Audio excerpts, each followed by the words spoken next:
विद्यार्थ्यांचा सर्वांगीण विकास करणारी महाराष्ट्रातील अग्रगण्य एकमेव आधुनिक गुरुकुल सांगली शिक्षण संस्था संचलित गुरुवर्य दादोजी कोंडदेव सैनिकी शाळा, दत्तमाळ, मणेराजुरी रोड, तासगाव, जिल्हा सांगली. शासनमान्य अनुदानित, फक्त मुलांच्यासाठी पूर्ण निवासी शाळा. 200 पेक्षा जास्त विद्यार्थी सैन्य दलासह प्रशासकीय अधिकारी पदावर. 100% निकालाची परंपरा. इयत्ता 6वी नियमित प्रवेश. 7वी ते 12वी रिक्त जागेवर प्रवेश सुरू. माहिती पुस्तक, अर्ज विक्री व जमा करणे 18 एप्रिल 2026 पर्यंत.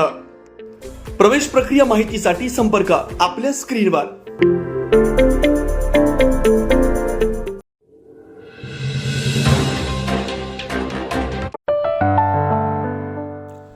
बस्तवडे बलगवडे रस्त्याला अखेर हिरवा कंदील. शुक्रवारपासून कामास सुरुवात. आमदार रोहित पाटील यांचा पुढाकार, जिल्हाधिकाऱ्यांचे स्पष्ट आदेश. गेल्या अनेक महिन्यांपासून रखडलेला आणि प्रवाशांसाठी डोकेदुखी ठरलेला बस्तवडे फाटा ते बलगवडे हा अत्यंत महत्त्वाचा रस्ता अखेर मार्गी लावण्याच्या दिशेने निर्णायक पाऊल उचलण्यात आले आहे. आमदार रोहित पाटील यांच्या ठोस पुराव्यामुळे या रस्त्याच्या कामाला येत्या शुक्रवारपासून प्रत्यक्ष सुरुवात होणार असल्याचा महत्त्वपूर्ण निर्णय सांगली जिल्हाधिकारी डॉक्टर मैनाक घोष यांच्या अध्यक्षतेखाली झालेल्या बैठकीत घेण्यात आला. या रस्त्याची दुरावस्था इतकी गंभीर झाली होती की रोजच्या प्रवासात नागरिक, शेतकरी, विद्यार्थी आणि व्यावसायिकांना मोठ्या अडचणींचा सामना करावा लागत होता. खड्ड्यांनी भरलेला रस्ता, धुळीचे प्रमाण आणि पावसाळी चिखल यामुळे हा मार्ग अक्षरशः धोकादायक बनला होता. त्यामुळे या रस्त्याच्या तातडीच्या दुरुस्तीची मागणी सातत्याने होत होती.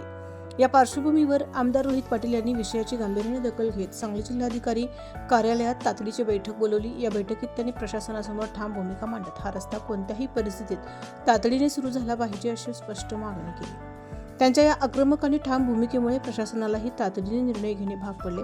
बैठकीदरम्यान बांधकाम विभागाच्या अधिकाऱ्यांना तसेच संबंधित ठेकेदाराला स्पष्ट सूचना देण्यात आल्या. शुक्रवारपासून कामाला सुरुवात झालीच पाहिजे, अन्यथा जबाबदारी निश्चित केली जाईल असे कडक निर्देश जिल्हाधिकारी डॉक्टर मैनाक घोष यांनी दिले. दरम्यान या रस्त्याच्या कामात काही ठराविक व्यक्तींनी अडथळे निर्माण केल्याची माहिती समोर आली होती. त्यामुळे ठेकेदारांकडून कामात टाळाटाळ होत असल्याचे स्पष्ट झाले. या बाबतीत आमदार पाटील यांनी अत्यंत कठोर भूमिका घेत गरज पडल्यास मी स्वतः कामाच्या ठिकाणी उभं राहून काम करून घेईन असा इशारा संबंधित अधिकाऱ्यांना दिला.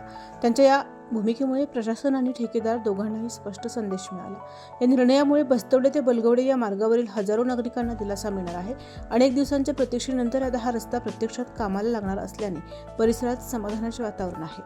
एकूणच आमदार रोहित पाटील यांच्या सातत्यपूर्ण पाठपुरावा, ठाम भूमिका आणि प्रभावी हस्तक्षेपामुळेच हा रखडलेला प्रश्न मार्गी लागला असल्याची भावना नागरिकांमधून व्यक्त होते आहे. आता शुक्रवारपासून कामाला प्रत्यक्ष सुरुवात होणार असल्याने या रस्त्याच्या दुरुस्तीची प्रतीक्षा संपुष्टात येणार असल्याचे स्पष्ट झाले आहे.